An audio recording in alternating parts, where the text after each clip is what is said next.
Welcome to the Post Shift Podcast, your raw look at the hospitality industry, brought to you by SHC. This week's episode is proudly sponsored by Bar Green Ellington for all your restaurant and bar needs. Visit bargreen.com for the full portfolio.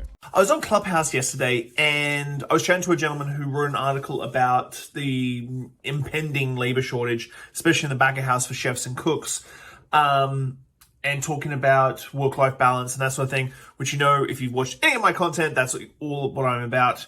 And of course, he wrote a great article, and I'll try and link it up somewhere. If it's on my social media, I'll try and link it up somewhere so that you can watch it.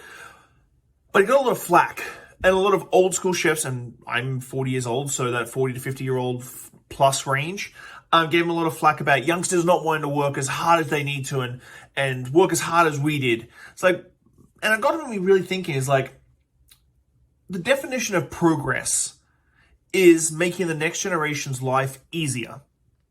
And if we as a restaurant industry are still romancing this hard work ethic and everything from 25 years ago, this is a fundamental that our industry is broken, and that this toxicity in our culture is something that needs to be addressed very quickly. I've been in the industry for 22 years, 23 years this year now, and it shouldn't be as hard for my next generation, my next round of kids, as it was for me coming through the ranks. I didn't have internet when I first started. We didn't have smartphones and stuff like that. We should never have to, the next generation should have it easier. That's the whole freaking point of progress. And why do we have everything easier for the next generation in every other facet of their life, except for the hospitality industry? If you're going to be a cook, guess what? You're still going to work 14, 15-hour days, and you're still going to be on a day rate, no paid overtime. This sort of mentality that we should be still working as hard as we were 25 years ago just doesn't make sense to me. Now, that being said, I love working hard. I love working long hours. I love working 10, 12, 13, 14-hour days. I love all that sort of stuff because my work-life balance is very different to yours. And I've talked about this in a whole different bunch of different podcasts and stuff like that. But this really got me thinking, and it really pisses me off. If you're an older generation hospitality person and you still think that the people that are coming ahead of you or that are coming into the industry now should have to work as hard as you did 25 years ago, then you're fundamentally a driving force with what's wrong with our industry. This industry should have got easier. Everything else has got easier in life. We have better healthcare. In Canada, we have better healthcare. We have access to information that we never had before. With electric cars, we have all these different things making our lives easier and better.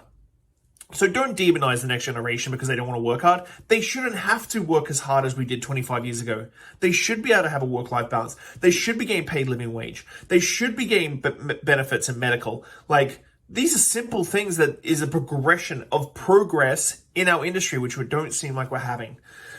I wanted to get this down because this is something that's really been bugging me, because a lot of people are like, oh, I can't find staff and blah, blah, blah. And this is a massive issue right now, especially in the US. I've seen a lot of posts.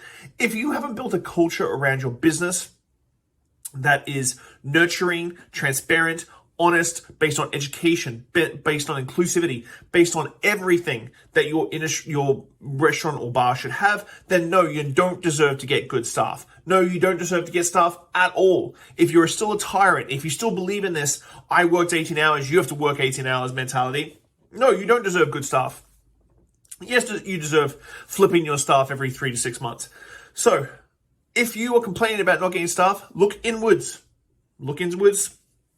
Look at what you're doing, look at what you're creating, look at the culture you're breeding, and maybe, just maybe, you're the problem. Thanks for listening, Post Shifters. I hope you enjoyed that episode. I really enjoy sitting down with friends and peers and just chatting about the industry and getting down to the nuts and bolts of what's really going on out there.